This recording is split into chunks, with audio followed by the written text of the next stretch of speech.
ये कहानी सिर्फ एक क्रिकेटर की नहीं, नहीं, ये एक तूफान की कहानी है। एक ऐसी ताकत जिसका क्रीज पर आना किसी फिल्मी मंजर से कम नहीं था। जब वो अपने लंबे बालों के साथ भागता था, तो ऐसा लगता था जैसे कोई सिनेमा चल रहा हो। कोई कट नहीं, कोई स्लो मोशन नहीं, बस रफ्तार और जुनून। जी हाँ, बिल्कुल सही सुना। ये कहानी है क्रिकेट की दुनिया के सबसे कह लें पागल और जुनूनी आदमी की। तो नाम था शुएब अख्तर, लेकिन इस नाम का मतलब सिर्फ रफ्तार नहीं था, इसका मतलब था खौफ। बल्लेबाजों की टांगें कांपती थीं, यहाँ तक के एम्पायर भी सहम जाते थे। जब वो गेंद फेंकता था तो लगता था कि पसलियां स्टंप से ज्यादा दांव पर लगी हैं। उसने सिर्फ विकेटें ही नहीं तोड़ी, बल्कि कई बल्लेबाजों की हिम्मत भी तोड़ी। लेकिन हर तूफान की शुरुआत कहीं ना कहीं से तो होती है ना। और इस खौफनाक बॉलर की शुरुआत बहुत ही मुश्किल और सच पूछें तो तकलीफदेह थी। ये किसी फिल्मी हीरो जैसी कहानी बिल्कुल नहीं थी। शुएब अख्तर पैदा हुए थे एक ऐसी मेडिकल कंडीशन के साथ जिसे कहते हैं फ्लैट फुट। मतलब उनके पाँव के तलवे बिल्कुल सीधे थे, स्पॉट। अब इसका मतलब क्या है? इसका मतलब ये है कि जिस्म का बैलेंस बनाना बहुत मुश्किल हो जाता है, और दौड़ना वो तो तकरीबन नामुमकिन ही समझे। डॉक्टरों ने तो इनकी माँ से साफ साफ कह दिया था कि बीबी शुक्र करें अगर ये बच्चा ठीक से चल भी पाए। लेकिन शुएब के दिमाग में कुछ और ही चल रहा था। उसके अंदर सिर्फ एक ही जिद थी, एक ही जुनून, कि चला नहीं जाता, दौड़ा जाता है। और यही जिद आगे चलकर उसकी पहचान बनी। तो फिर हुआ ये कि उसने अपनी सबसे बड़ी कमजोरी को ही अपनी सबसे बड़ी ताकत बना लिया, और वर्ल्ड स्टेज पर जो एंट्री मारी वो किसी धमाके से कम नहीं थी। एक ऐसा लम्हा जिसने पूरी दुनिया को बता दिया कि भाई क्रिकेट का नया बादशाह आ गया है। साल था 1999। जगह कोलकाता का मशहूर ईडन गार्डन्स। 1 लाख से ज्यादा लोग, शोर ही शोर। और इस शोर के बीच शोएब ने दौड़ना शुरू किया। पहली गेंद एक गोली की तरह, और सामने खड़ी the wall Rahul Dravid, clean bowled. अगली ही गेंद पर कौन आया? सचिन तेंदुलकर। शोएब फिर दौड़े और एक ऐसी तबाहकुन यॉर्कर फेंकी कि सचिन का मिडिल स्टंप उखड़ गया। और फिर एक पल में वो 1 लाख लोगों का शोर एकदम खामोशी में बदल गया। मुकम्मल सन्नाटा। और यकीन करें, वो खामोशी शोएब अख्तर के करियर का सबसे बड़ा शोर था। यहाँ से शोएब ने सिर्फ मैच नहीं जीते, उसने फिजिक्स के कानून तोड़े, साइंस को चैलेंज किया। ये सिर्फ तेज गेंदबाजी नहीं रह गई थी, अब ये एक नफसियाती जंग बन चुकी थी। तारीख थी 22 फरवरी 2003। देखिए, साइंसदानों का ये मानना था कि कोई भी इंसान 100 मील फी घंटा की रफ्तार से गेंद फेंक ही नहीं सकता।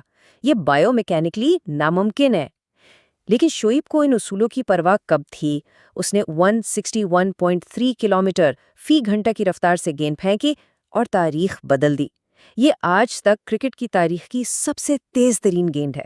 उसने साबित कर दिया कि जुनून के आगे साइंस के कानून भी झुक जाते हैं। अच्छा, इसकी रफ्तार का खौफ कैसा था? इसका अंदाज़ा इस बात से लगाएं। ऑस्ट्रेलिया के बैट्समैन जस्टिन लेंगर ने कहा था, वो बॉलिंग नहीं कर रहा था, वो तो सीधा गोलियां चला रहा था। एक मैच में तो लेंगर को गेंद लगी तो उन्हें लगा जैसे बाजू ही टूट गया हो।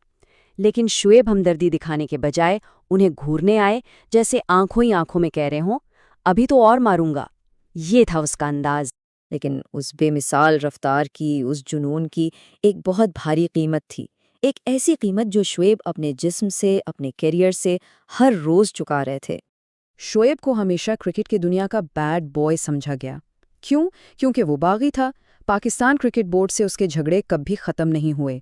कप्तानों से खुलेआम इख्तिलाफात, फिर 2006 में डोपिंग का इल्ज़ाम भी लगा। और वो वाकया तो सबको याद होगा जब उन्होंने साथी खिलाड़ी मोहम्मद आसिफ को बल्ले से मार दिया था।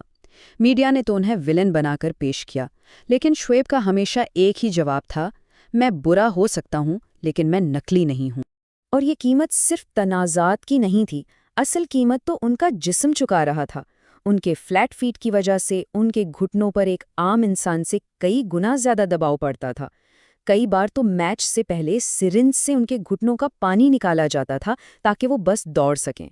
सोचें जरा, जब डॉक्टर्स ने कहा कि तुम बुढ़ापे में व्हीलचेयर पर आ जाओगे, तो इसने क्या जवाब दिया? उसने कहा, व्हीलचेयर पर बैठने के लिए पूरी जिंदगी पड़ी है, अभी तो मुझे खेलना है। ये था जुनून। तो सवाल ये उठता है कि इस बागी का, इस जुनूनी खिलाड़ी का रिटायरमेंट के बाद क्या बना? इसकी असल विरासत क्या है? आइए इस पर बात करते हैं।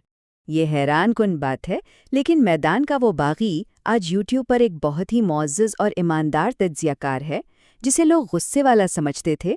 आज उसकी समझदारी और मजाक की दुनिया दीवानी है। और सबसे ख़ास बात यह है कि वो आज हिंदुस्तान और पाकिस्तान दोनों मुल्कों में अपनी साफ गोई की वजह से बेहद मकबूल है।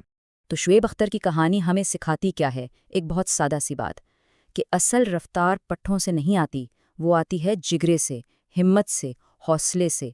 और वो जिगरा वो सिर्फ रावलपिंडी एक्सप्रेस में था। देखें, ये कहानी ऐसी है जिस पर बहस हो सकती है, मुत्तफ़िक़ या गैर मुत्तफ़िक़ हुआ जा सकता है, लेकिन एक बात तय है, ये बोरिंग हरगिज़ नहीं।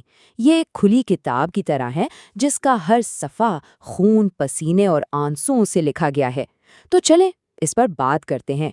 सबके जहन में शुएब अख्तर का कौन सा लम्हा सबसे ज़्यादा यादगार है? क्रिकेट की दुनिया में बहुत से तेज़ बॉलर आए और चले गए और आइंदा भी आते रहेंगे, लेकिन एक बात याद रखने वाली है। ट्रेनें तो बहुत आती जाती रहती हैं, लेकिन एक ऐसी आंधी जो पटरियों को भी उखाड़ दे, वो सदियों में सिर्फ एक बार आती है।